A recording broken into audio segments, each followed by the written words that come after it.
Ladies and gentlemen, welcome to Spearhead. It gives me great pleasure to welcome the one, the only, the amazing, the adorable, the lovely, the ever beautiful Katy Fanning. Hey. And the equally as gorgeous Tim Trloar. Round of applause, everybody. Yay. And Katy, whilst we were waiting for you, somebody who will remain nameless, Mr. Paul Barson, sent me a private message saying, has Katy caught the wrong virtual train to the convention? Well, funnily enough, I nearly did, because I was out and I actually got on the wrong bus, which is why I was late getting back. And I'm not fully plugged in, so to speak. Nothing new there. Believe that. Well, thank you so much for joining us. I mean, I'm really excited to speak to you guys. I really love all the Big Finish stuff you've been doing together. I mean, I'm just going to hold this up, which, Katy, you probably can't see it, but it's The Legacy of Time, which came out a few years, last year, I think it was. And it's beautiful. It's a beautiful story with you both together. Yeah, it was quite a moving and one to do, wasn't it, Tim? It was fantastic, yeah. And yet again, Jo offers her life. Yes, every time. But I offered my life for my new doctor. Yeah. Who's that? Oh, dear, he's some sort of actor, and he's got these amazing videos out at the moment where he plays this person who I'm in love with called Peter. Oh, right. Can you tell us a bit about that? For me, it's this comic character I did in lockdown. I wrote and recorded in lockdown, called Peter, who's a geography teacher who's having a breakdown in isolation. So he's basically turned himself into this positivity guru. He basically went on a 2-day course to therapy, basically, and now he believes that he can teach it. And basically, it's him having a breakdown whilst being a nosy neighbour, basically quite a vindictive person. But it's quite a slow build, but there's a story to it, which involves, the Second World War, Nazi spies, and yeah. It's wonderful. It's truly wonderful. I fell in love with Peter. I think this wonderful Welshman with the best 80s glasses I've seen. It's on YouTube. It's Peter's Positivity Program. It's on YouTube. There's 10 episodes. They're all about 5 minutes each, so it's not a long watch. There we are. Thanks for that. Really terrific. And I watched it. I will tweet a link. We'll have to share a link later on. We will share a link later on. All right. Yes. I can't see. I can't hear. I'm doing well. We're doing good. We're doing good.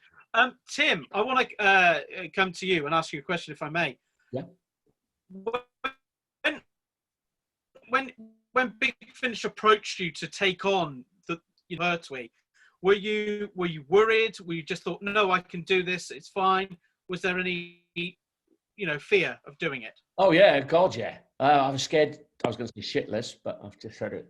That's fine. I was terrified. Of course I was. I mean, what magnificently massive shoes to try and attempt to fill. And when they said it, but I just sort of tried to bluff it away. Okay, and tried to think about it. Because if I thought about it, I'd probably have sort of like bottled it and not turned up. Mm-hmm. But and then luckily, when I got there, I had the likes of Katy, who has basically made everything so much easier and so much nicer and so much more fun than I thought it could possibly ever be. I mean, the amount of confidence she gave and still does give me in the recordings is just unquantifiable. It's extraordinary. You found one of the hearts, if you know what I mean.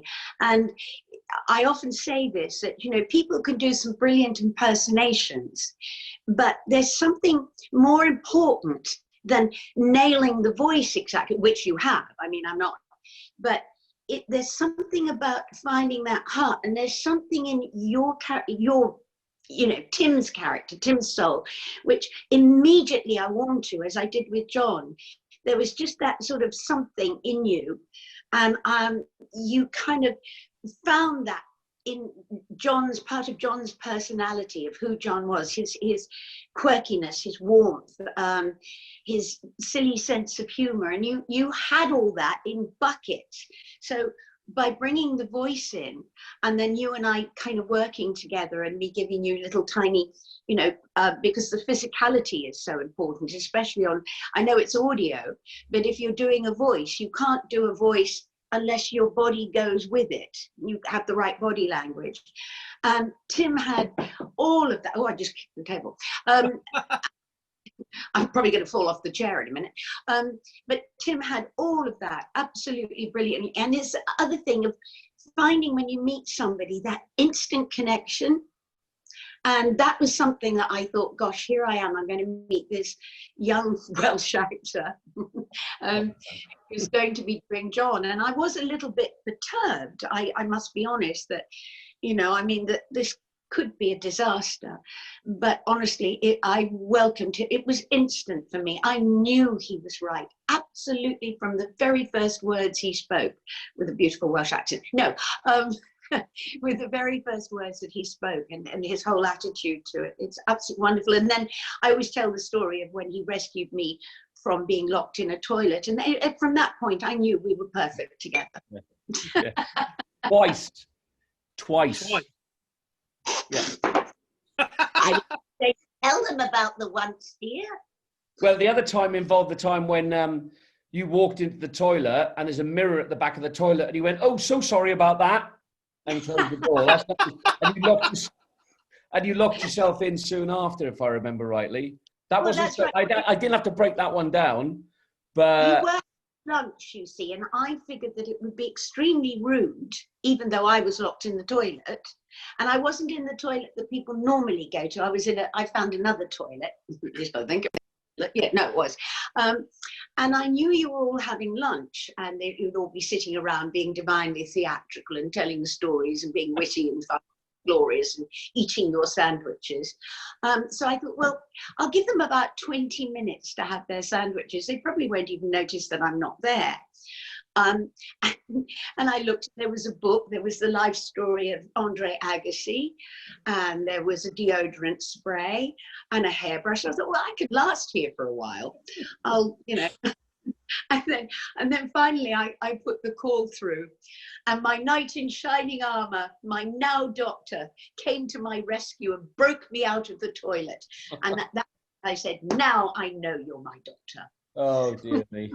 John would love it. John would say, typical. Yeah. Tim, did you do any research? Did you read maybe John's autobiography, or did you watch any of the old episodes? What did you do, if anything? Yeah, absolutely. I watched the old episodes, and I still do, in order to sort of re-access the voice when we record. So yeah, I did, and I was very careful to, like as Katy says, watch his mannerisms and his physical aspects to him, and also, you know, his vocal idiosyncrasies. For instance, that sibling S he's got, and that very precise, sort of very old English sort of way of speaking. So that requires quite a lot of work in order to, well, I just not spray everywhere, basically. Because I'm quite lazy in my speech, and he was so precise. But so every time we're in the studio, and during the recordings, in fact, sometimes I'll have to say to Nick Briggs, who produces the shows, say, "Oh, hang on a sec, I need to have a listen." So I've got him taped on my phone, and I listen to his voice on my phone, in order to just get my head back into it. Because I'm not an impressionist, so you know, someone like John Coulter will be able to just do it and just stay in character. But it's different if you're just an actor, because you can somehow, if you think of something else, if you're thinking about acting, the character might slip a little bit, you know? Mm-hmm. But John had such precise and difficult voice that, you know, even some of the best, you are the best I've ever heard. And that's it. I mean, I'm great love with John Culshaw, and he does brilliant voices, but I must be honest, you've really got it for me. Thank you. You know, I mean, and in the same way that I think John has brought exactly the right heart to the brig, you know, But it is a little weird for me because we were standing in there the other I don't do time. I've no idea. You know, everything's like now or yesterday or whatever. And we had John, we had lovely Daisy, who was doing her mother. Liz Shaw. Liz Shaw, yeah. And we had you. And I'm standing there and I'm thinking, this is really it's kind of strange, but it's actually wonderful. Yeah. But at the same time, there am I playing the 19-year-old Jo, and I'm old enough to be all of your mothers. I just only just. We had John Levine was there as well, wasn't he? Oh, yeah, yes. For one of those. Yeah. Well, John was doing John. He was doing John. that doesn't change. Queen. Katy. You know? But it is interesting when you're doing, because when I did Betty Davis, you know, I watched a lot of her, and I did her after she'd had a hip replacement and a mastectomy and all this kind of thing. And it's the body language is so important, isn't it, Tim? Absolutely. You know, whatever character, you know, if I'm playing Iris Wildtime or, you know, or any of those demented creatures that I seem to be given to play a lot, that body language has to be absolute. You can't even do a dialect without changing your body language. Absolutely, yeah. Part of it. In New York, sitting like that, it doesn't work. Yeah, because proper acting should embody all of you, not just exactly. Acting, you know, it's not, you know, TV acting is one thing, but yeah, you should embody, you know, your whole body, your whole being has to be a character to. And also, you're doing all those things, you know, when we're climbing and we're crawling through tunnels and we're doing all that, and you suddenly catch yourself doing these extraordinary things, you know. You're contorted and. I know. I was doing a self-tape yesterday for some program where I had to be, sadly, someone who beats his girlfriend up. And but he was crying to beg to get her back. And my girlfriend was taping me, doing this self-tape, me bawling my eyes out, and I just stopped in the middle of it and just burst out laughing. Go, what the hell? I'm a grown man. I know. In my front room pretending to bawl my eyes out, and you going, oh my God, what a ridiculous job! What an absolutely ridiculous job. I know. I played one of my favourites. I mean, I've played so many different characters. You know, in Australia, I did so many different cartoons and all these different creatures, and I've played puppy dogs from Texas and things like that. My favourite was a hyperactive cotton bud. Just think about the physicality of that one.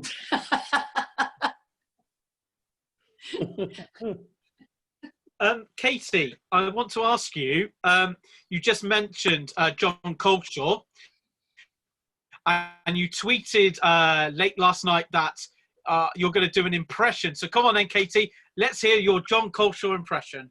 Oh, get a life. Thanks, Katy. Thank you so much. I did actually say, what voice would you like me to do him in? Because he's a bit like me, you know, only better. But I mean, you know, in my play, like 6 different voices. But John Coleshaw, you know, you hear him and I only ever hear voices. Yeah. Yeah. I very rarely hear John, except when we're having a few moments of conversation. But most of the time, you know, he's doing voices. Yeah. I think that we all keep, you know, mid-sentence, suddenly you change. I know. Mind you, it doesn't help. We sort of sit in breaks and lunchtime. Go on, do that voice, do that one, do that one. And I just can't get enough of this. It's Tom Baker. I love that. Do a voice, do this, do that.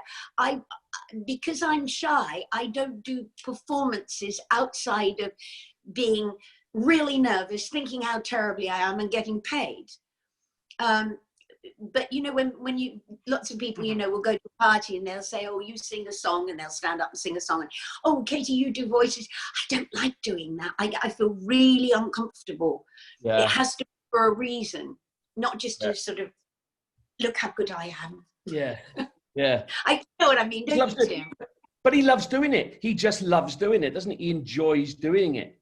He absolutely, I mean, And I'm with him because, you know, I'm, as I say, not in the same league, because I do not so many impersonations. I mean, obviously when I've done a couple of people who are real, and therefore, you know, you hear their voices, you know, but mostly I do makeup voices that come from because I have lots of people living in my head, but they're not like real people, yeah. or animals or inanimate. Yeah.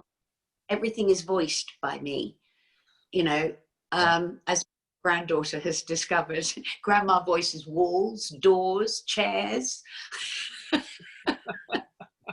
So that's a different way. But John, I mean, everything he does is absolutely brilliant. You know, he's super, and he's fun to work with, isn't he, Tim? Oh, he's great fun to work with. Yeah, you know, he's always in a cheerful mood, isn't he? And yeah, hello, and I love the fact that he had a shed in his garden when he was a little boy, and he had it like, he did it with like egg cartons, and he wanted it to look like a TARDIS. Oh, excellent. And it's wonderful listening to, you know, how he came into what he does, and obviously where his love for Doctor Who comes from. Yeah. You know, he's just a delight, and you know, it is a lovely member of the team. But it is a little strange every now and again working with people who kind of aren't there anymore, because every now and again I kind of go back to how I was at that time, because everybody's so real around me, and then I go into this slightly weird moment, you know, when I stop and think, gosh, you know, this is all a little strange. And then bang, I'm right back into it, and I forget that I'm not 19 anymore. And well, as you know, I'm so dreadful in the studio. I knock over glasses, I drop scripts. I'm great to work with, not. Tim? Yeah. Have you ever, obviously, when you took on the role of the Doctor, you are Doctor Who. Do you feel like you are Doctor Who, or not? I feel like I'm a bit sort of like a faux Doctor Who, you know, by proxy, really. I can't really, because I'm playing an essence of some play Doctor Who. So yeah, no, I can't pretend that I am. In the studio, I feel it. Yeah. But no, I couldn't pass myself. I'd love to get the money. But yeah, no, it wouldn't be fair really to say I actually am, but I guess, you know, for Big Finish I am, so, and for Katy I am. And for a lot of people who listen to you, I have not read one negative thing, and you know, fans can be very picky, and quite rightly. But I have never, you know, as I said to you, what you've done, you've managed to bring that je ne sais quoi, that little bit of magic, that heart. You know, you say the Doctor has two hearts, you know, one of his and one of the Doctor's, and you've got one of the Doctor's and one of your own. You really work for me, and that's about as big a compliment as you could. It is. I mean, and also, John, you know, when I was so close. When, you know, the fans make me feel like I'm a doctor. They like you, Tim. Yeah, it's obviously, I'm very well aware that there's only one John Pertwee, you know, and that's important for me to remember that, and you know, and although I sort of get an essence of his voice, it's like Katy says, it's the essence of the man and the character that is the important thing. That will carry a lot further than just the voice. Yeah, absolutely. You know, because if you don't have, and if we didn't have that connection that we have, which I think we have, you haven't said that you didn't like me yet. Yeah. But you know, that's also terribly, terribly important. Like when we were doing The Legacy of Time, which was a very emotional one, and so on. I felt, you know, all of the little moments that we have together, I feel are really truthful to me, very, very truthful. And I think you're absolutely wonderful. I'm not going to say anything more nice about you now. You know, I think the same of you. You know, I think the same of you. And yes, we had an instant connection, and it's and we do have this sense of humour, don't we, Tim? Which we're naughty, very naughty, and it takes long to record then normally, apparently. Yes. Because we mess about a little bit. You laugh. That's the problem. We keep. But then that's also important too. Say again. I said that's also important too. Oh, it's very important. It's extremely important. But we are humor, heroes humor. Let's face it. We are. Yes, I think if people could hear some of the things that we said, they would. Yeah. Yeah. Yeah. Things that can't be repeated here. Things that can't be repeated. Well, there was a few things that Pertwee and I used to discuss in that TARDIS, which I'm very glad that nobody else could ever hear too. We can imagine things like, well, would you remember that one we had with the Atto eels? And someone did them. So one of the actresses who was there, who was playing the queen of the, whatever it was, she was just doing this. That's right. And then someone, the writer, I can't remember who it is offhand now, but someone bound to tell me, but I'm sure he'd slipped in, if you will, some very sort of double entendre sounding lines to do with eels and stuff like that. Do you remember? We couldn't hold it together, could we?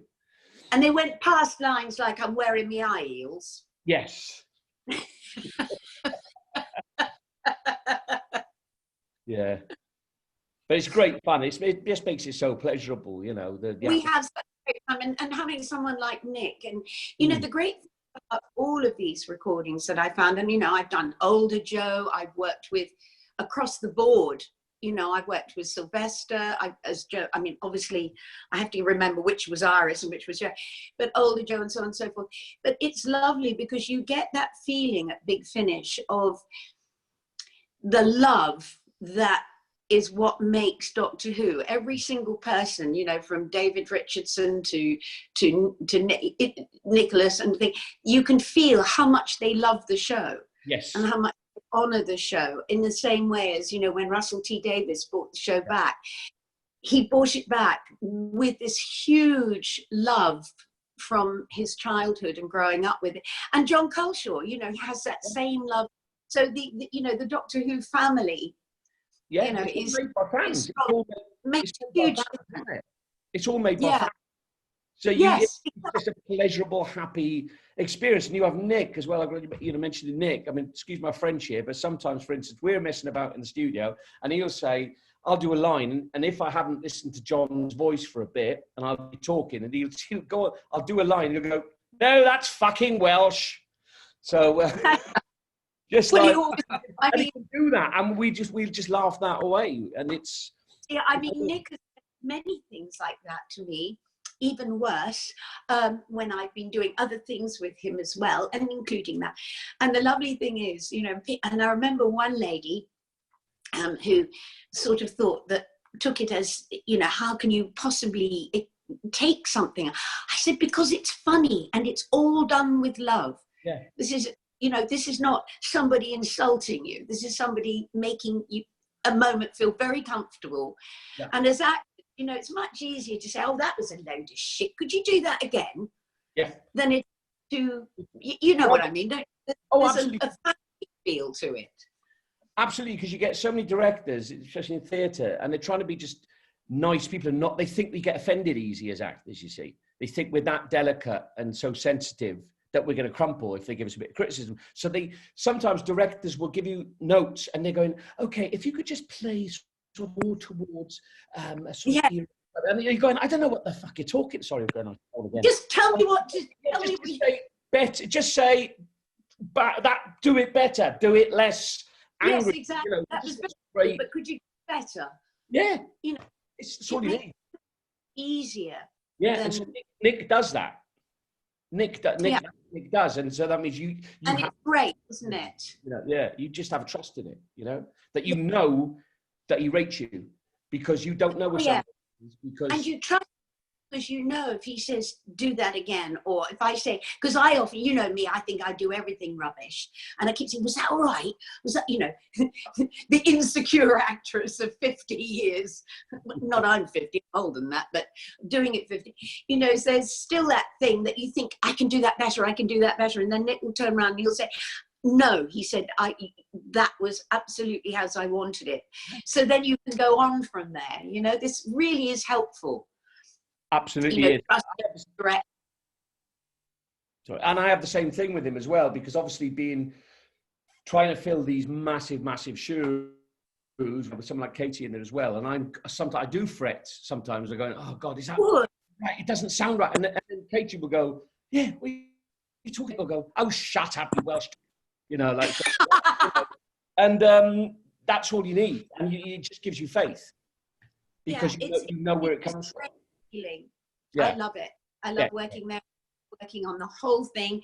And I think over the time, it's grown and grown and grown, as anything it does. I mean, you know, like any relationship on screen, you can see it's strengthening on each comes out. You know, it's really wonderful. Yeah, it definitely. I can't wait to do the next one. I'd like to come back and play Iris Wildtime to your doctor, though. Oh wow, brilliant! That'd be great. That's what that'd be fantastic. Right, let's start tweeting now, people. Let's get on to Big Finish. Let's do it. Katy and Tim, I'm going to now randomly select people just to ask you a question. Obviously, not everybody's got the Matrix moment a bit later on, which is the smaller chat. But if you've got a question, just raise your hand, wave it, or if you know how to use Zoom, you can do the raise hand thing, but I will come to you. So let's have a little look. I'm going to scroll through and find someone. Let's have a look. I'm going to come to Duncan Watson. I'm going to unmute you. Okay, so Duncan, if you'd like to ask your question. Hello, Tim. This question's for you.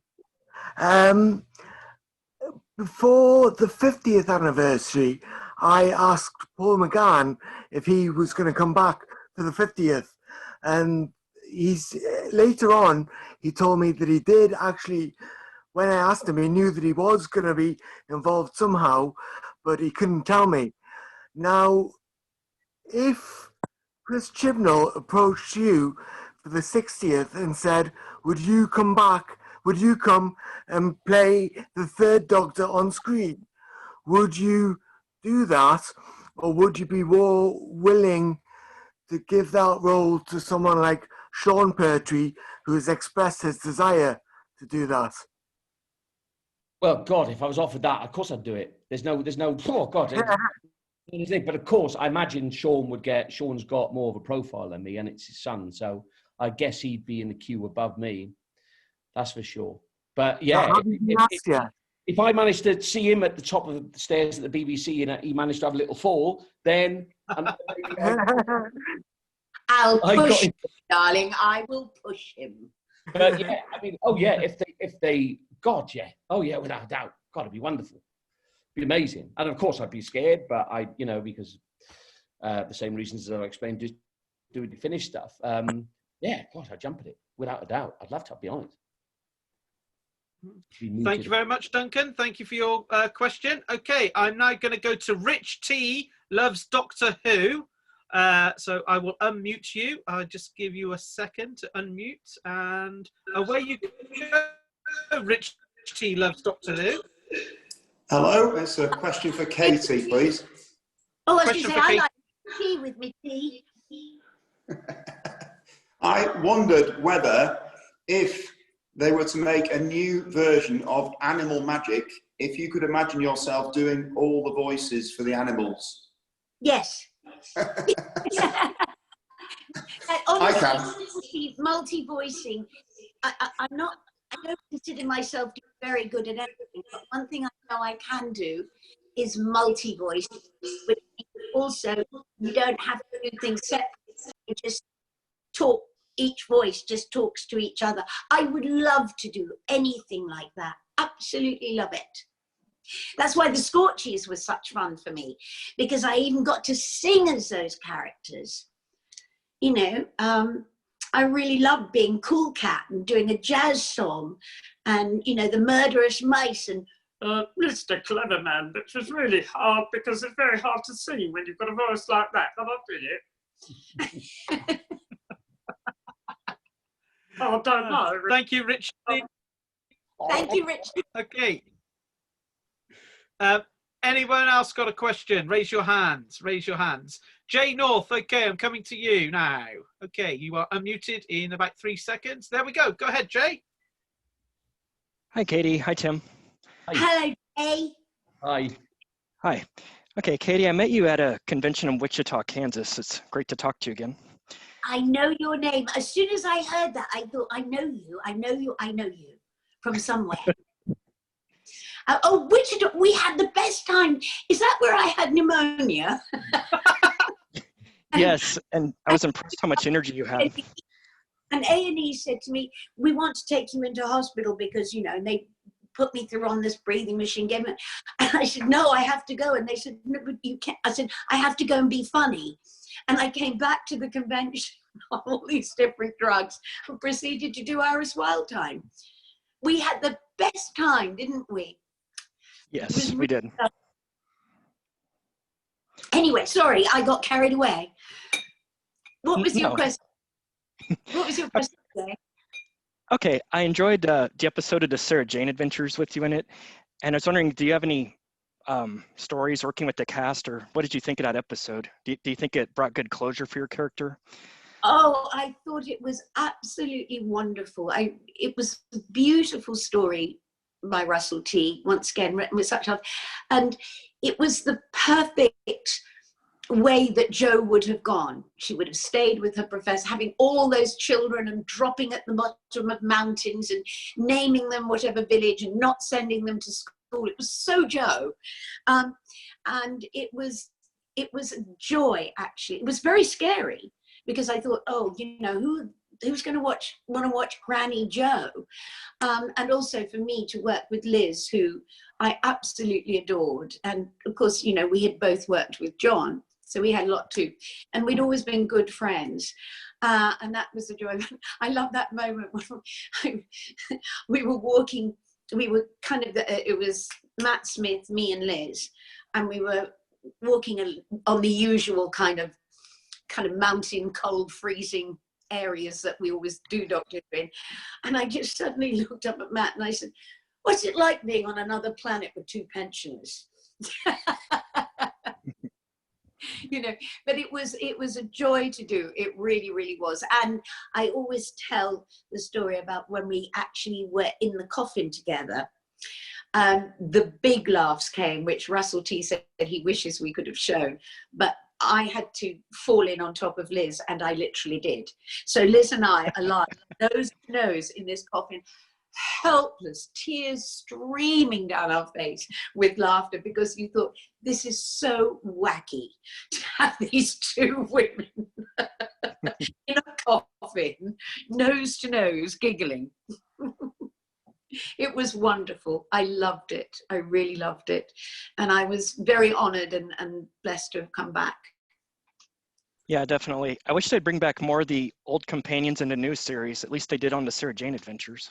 Well, they can bring back quite a few of them, but then they made the mistake of saying things like, oh, well, there's so-and-so and so-and-so. They've never aged. But of course, we have all aged. And so what you have to do, you have to bring some backstories and change a few things. There are some that, of course, you know, you can have as being older. But it is quite complicated, but I'm sure they'll do it. In fact, I know they'll do it, and they'll probably, you know, yeah, I'm sure they will. But you have to have a backstory for each one, don't you? Mm-hmm. To fill in the gap, yeah. Yeah. Oh, Jay, it's lovely to hear from you again. And I honestly, I love that convention so much. It was such a joy and lovely meeting you. You too. Thanks. Cheers, Jay. Thank you. Okay. Who's next? Raise your hands. Raise your hands if you've got a question. Let's have a look. Anybody? Don't be shy. It's fine. Okay. Oh, yes. Let's go to Beebs. Okay. I'm going to go to Beebs. There we go. You are unmuted, Beebs. 1 second. There we go. Beebs or Bebs. Hi, Katy. Hi, Tim. Hi. So I was wondering if there is a favorite, if you guys have a favorite Big Finish story that you've done together, for either one of you to answer, I guess. or both? I think for me, I mean, I guess it's, I mean, I've enjoyed every single one of them. And honestly, I do forget things. You know, because I don't listen to myself very much. As you can tell by what I say. But I really loved The Sacrifice of Joe Grant. I really loved doing that one. Yeah, I loved that one too. That was amazing. Yeah. I like the one with the I can't remember the name. I'm terrible as well, but the one with the Cyberman. Oh, yeah. That was that was cool. Yeah, that was the Cyberman used to scare the living daylights out of me when I was a kid watching Tom Baker, because I believe that John's doctor never fought the Cyberman. Is that right? Yeah, he didn't. Oh, yeah. I think that was quite a big thing for Big Finish to do. Yeah, that was when they said we're gonna have the Cyberman in, I was like, oh wow, my God, brilliant! They still scare me now. It's just I liked Cybermen too, so I was very happy to work with them because I hadn't worked with them, so it was great for me. Yeah. That was a great story. That one was awesome. What was the name of it again? Oh, I actually don't remember either. I can't remember any type. I'm listening to remember all the names. So. You even get stuck on when people say, what was your favorite episode? And I find myself going, you know, that one in the prison with the what's it do, Daddy? Because I don't watch myself from the 70s. I mean, I can't imagine why I would. But I remember all the stories, and I remember all the emotions, and I remember what was going on in our lives at the time. But titles, no. Was it the Tyrants of Logic? Was that it? Or was that a different? Yes, Tyrants of Logic. There we go. Thank you, yeah. Mike. Yes. I just remembered right as he said that. Cool. That's awesome. But yeah, that was a great one. Right. Thank you. Is it Beebs or Bebs? How am I pronouncing your name? It's Beebs. That's what everybody calls me. So Beebs. No worries. And where are you chatting from today? Whereabouts are you? I'm in Florida. Florida. Wow. Yeah. It is over 100 degrees. It's awesome. That's where I can't even do 23 degrees without. I remember being in Florida in the summer, and I just wanted to go and get myself a deep freeze and lie in it. I can't compute in that kind of heat. I'm terrible. Yeah, that's every day. No, I'm never going to Florida in the summer ever again, or Australia. I don't blame you. I'm already missing the bloody hot weather. It's suddenly taken a turn. It's taken a turn for the worse over here, isn't it? But, I'm so happy. I live by the beach. I want the hot weather back. No. Look at me. I like a scarf, and I like my gloves, and I like snuggling up. If I'm going to perspire, believe you me, it's only going to be when I'm dancing, acting, or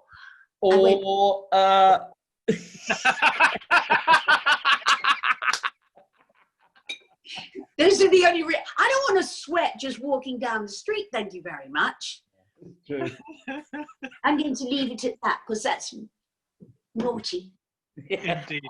Anybody else want to ask our guests a question? Ben Elliott, I can see you raising your hand. Let's unmute you. Hello, Ben. Hello. Hello, Ben. Oh. Very excited, Ben. It's nice to be talking to you. I'm a big fan of the show, big fan of Joe Grant. So thank you for being here with us. Thank you for just talking. Oh, thank you. Oh, your voice is making me very, very happy. Oh, thank you very much. So my question is, do you have any mementos from the show? And I suppose the same question for Tim. Were you given any physical mementos to maybe remember the characters? Tim? Okay, well, I've got a couple of things. There's an artist, and again, this is so rudimentary. There's an artist who does a lot of the the Doctor Who animated stuff. Christopher someone. He's American. I met him at Gallifrey. Yeah, he's great, isn't he, Chris? Christopher. Oh, God, I can't. Oh, but I know him so well. I can hug him. We met him at Gallifrey last year. Yeah, He's lovely. Big poster he'd done. Christopher Jones. That's the one. Thank you very much indeed. Thank you. Thank you.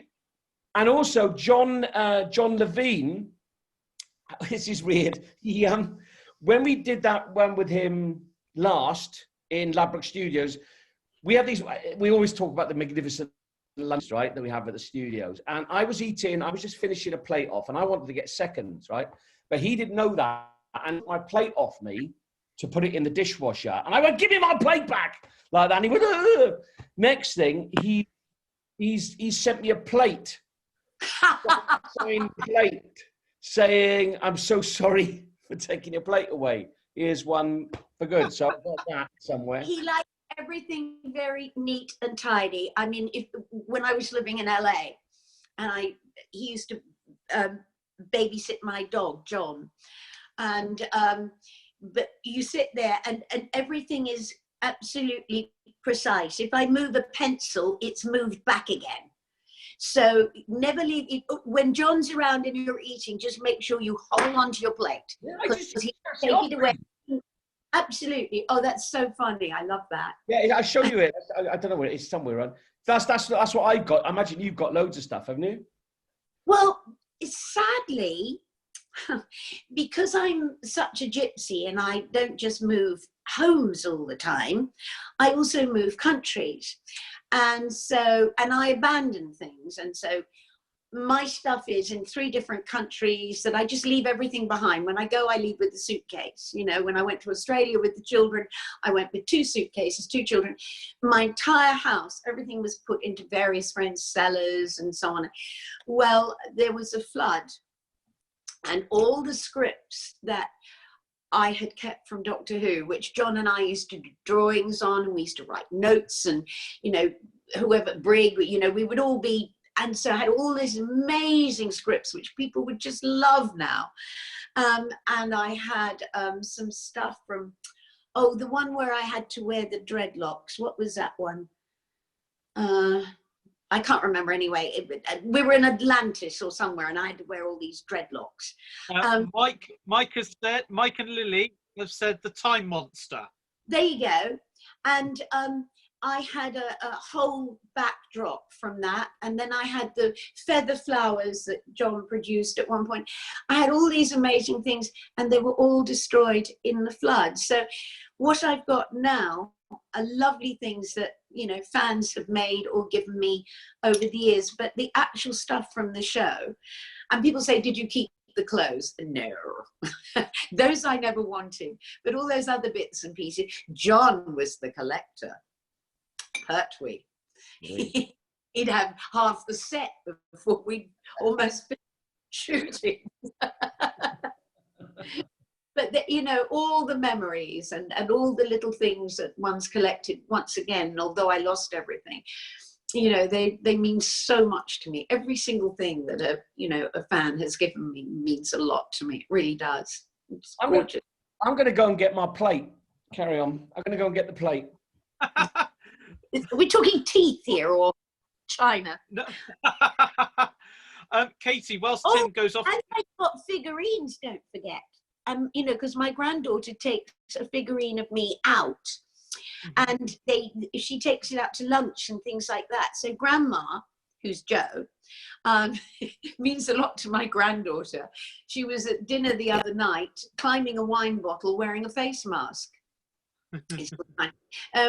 But, you know, so there are all these lovely things that in my day we would never have expected to have happen. I mean, you know, if I have a highlight in my life, it's because I'm now 4 plastic figurines.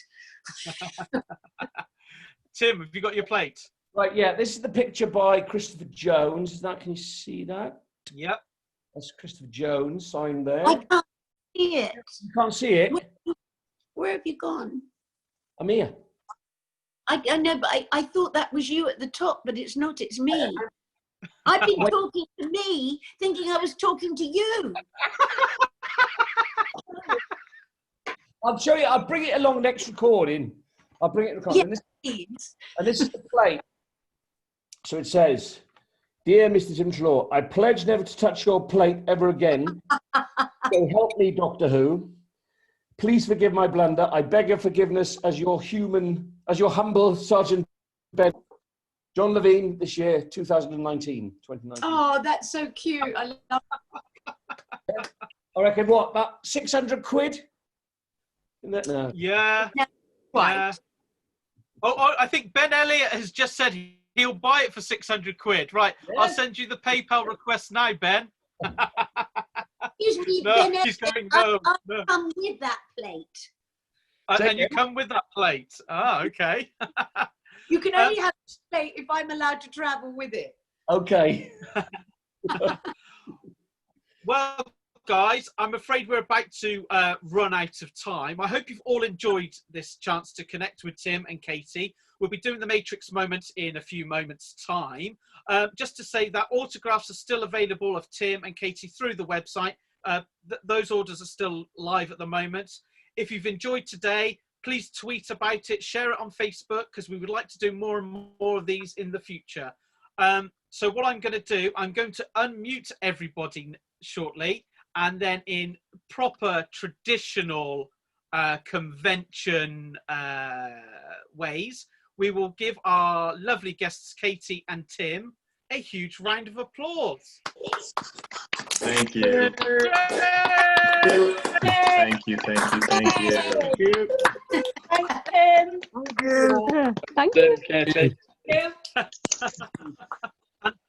And thank you all, everybody. Thank you so much. And we will see you all for the next chat with Sylvester and Sophie. But in a few minutes, it'll be the Matrix moment with Tim and Katy. So thank you very much, everybody. See you later. Bye. Bye. Bye. Bye.